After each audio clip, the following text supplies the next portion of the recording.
Hi everyone, my name is Tiffany. Welcome back to my channel, or welcome if you've never been here before. Today, I'm collaborating with Crystal from Crystal's Bookish Life again, and we will both be sharing the books that opened our horizons.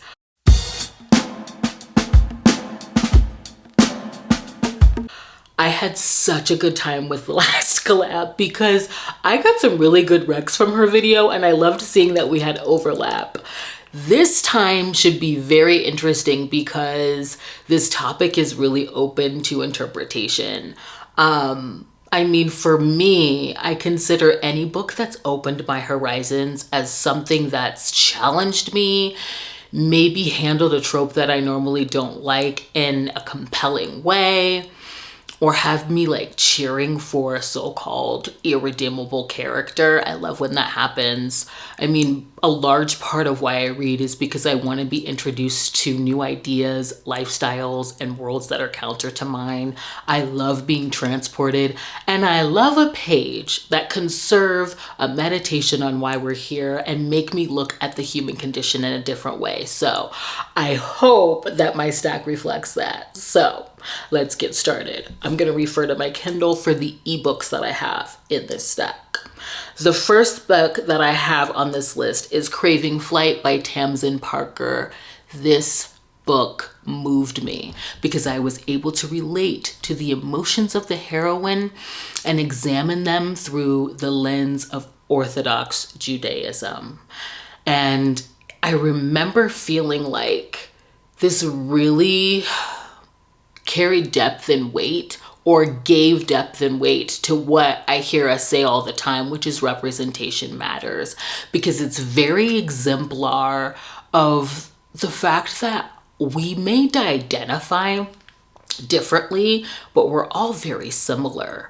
And Zipporah was born Jewish, but she wasn't raised to observe. And now where this book is picking up, she is choosing to, which has ostracized her from her family and really made her to be seen as an outsider within the Jewish community. So she's either too Jewish or not Jewish enough, which is an experience I can relate to despite the fine print of the circumstances. She is 37, a recent divorcee who was left by her cheating husband, who couldn't handle the fact that she needed kink in the bedroom. And she enters into a sort of arranged marriage with Alon, the local butcher, who just so happens to be a rigger and can accommodate her needs in terms of steam. And this really just played into how I personally read finding the right BDSM partner. I see it as a fated mate story. And I've said this before, but it's because of everything that has to come into alignment in order for that pairing to happen. I always liken it to a key in a lock because of how every cylinder has to line up just so in order for that door to open. And when it does, I think that that's fated. This is also a BDSM as healing story because Sephora is just yearning for acceptance, and she's under an incredible amount of scrutiny from her family, from the students that she teaches, and from her community because of the way that she observes her faith. And everything she does is just screaming, love me, accept me. And Alon allows her to just have a safe place to fall apart. And this also broadened my horizons to my affinity for heroes that are riggers and for the descriptions of like how beautiful that art form is. I'm trying to think of, well, I'm just gonna pull it up. I mean, we have time here, right? This is my channel. Let's see. There's a part in here where she says, there's so many quotes.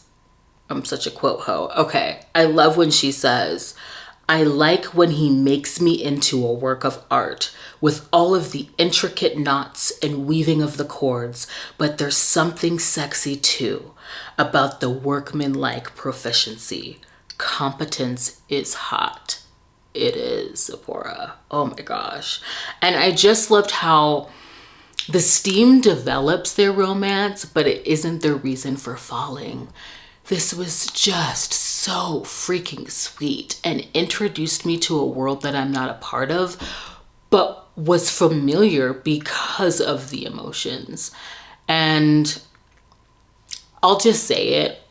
It's kind of a bit like a rant, and I will move quickly through it, but this gave me the ending, gave me a jovial depiction of Orthodox Judaism. I cannot tell you how many films that I have watched that portray it as oppressive for women or as religious horror, and that is just so frustrating to me. It is just as frustrating as it is for me to watch films that fail to depict Black joy but only cover the pain and the struggle. So this worked for me on a variety of different personal levels, and I absolutely loved it. It's also on KU, so check it out.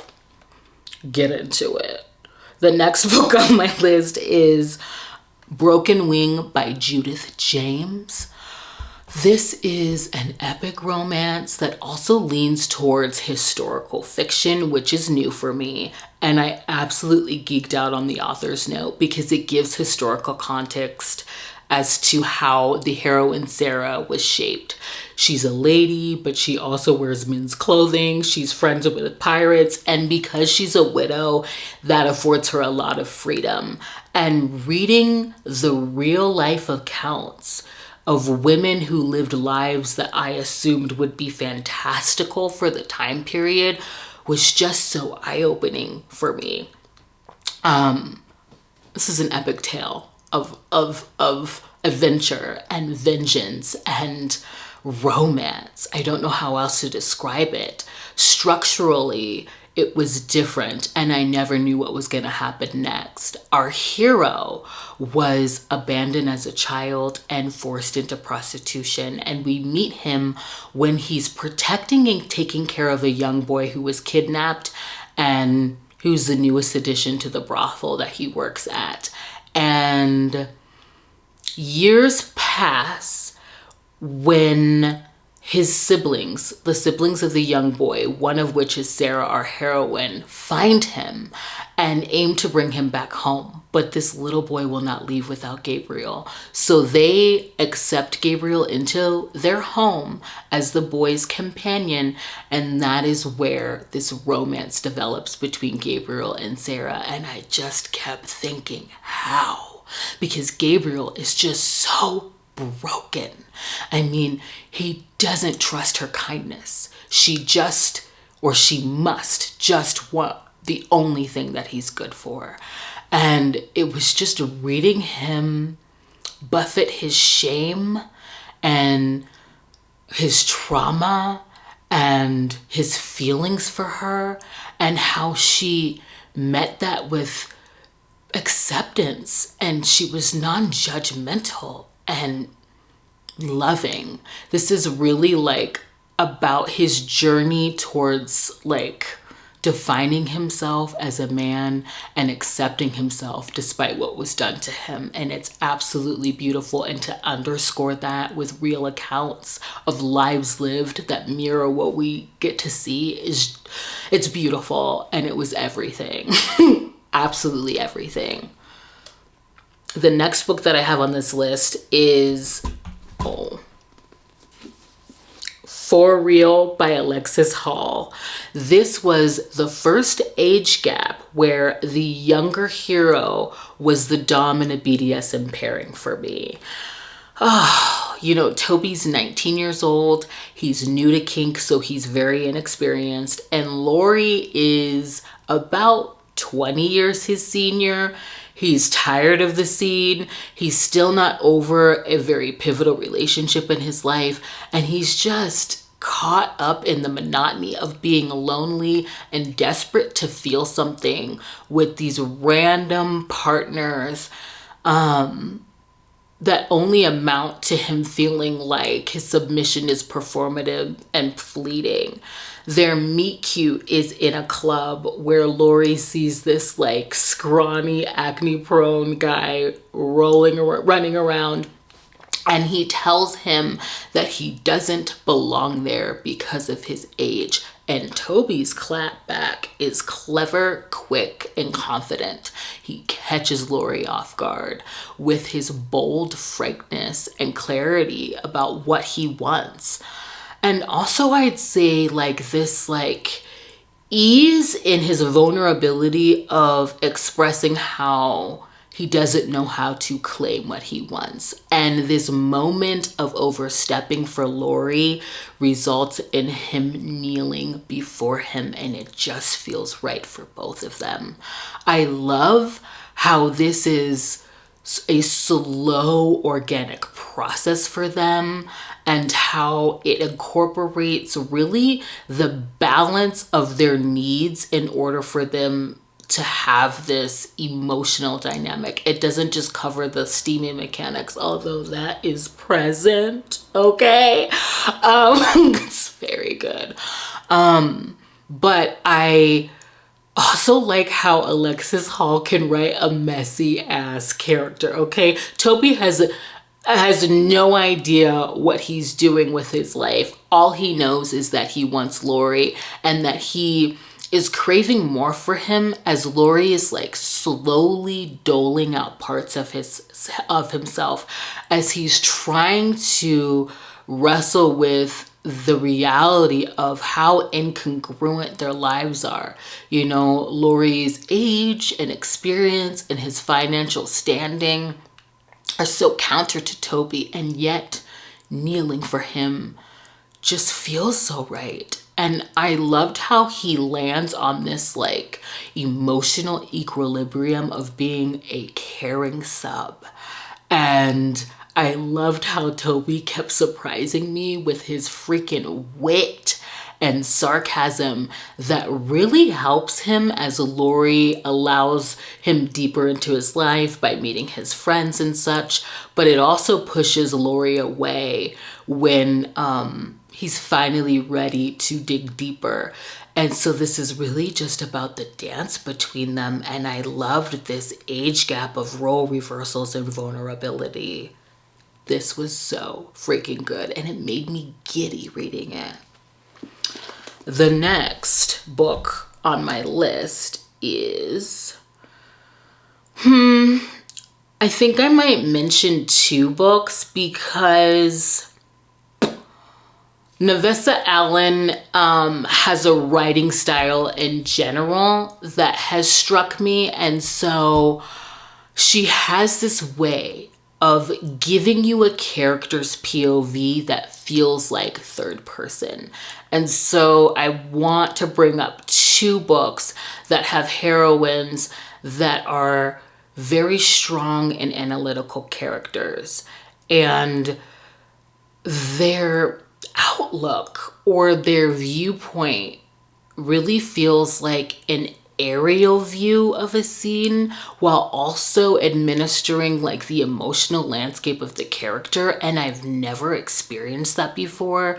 And a really great example of that is from her book called The Lunatics. It's a paranormal shifter romance, end of accidental fated mage, which I thought was so clever.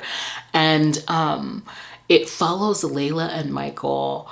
I mean, it really opens like a freaking film at their like shifters winter or summer solstice bonding ritual. And like all of the clans from the region come to show up, and Layla's senses are heightened. So she's describing the smells and the ripple of the energy through the air. And in this world, they're able to choose their fated mate, which is why I loved this, because Layla and Michael are not here for that. Layla is there to support a friend, okay? And for romance reasons, she gets thrust into this bond with Michael, and it's at the will of the goddess. And Michael is this really buttoned up city wolf who rarely shifts. He prefers to, you know, resemble the likeness of a human, and she is this free-spirited, shifter that lives in the woods. They kind of remind me of like Elijah and Haley from the Vampire Diaries in the originals, if you're like aware of those shows. But the standout in this book is her interpretation of the inextricable link between werewolves and shifters when they are bonded. And there is a specific chapter where she's able to describe how they can travel through the mating bond into each other's consciousness and see each other as their lovers do.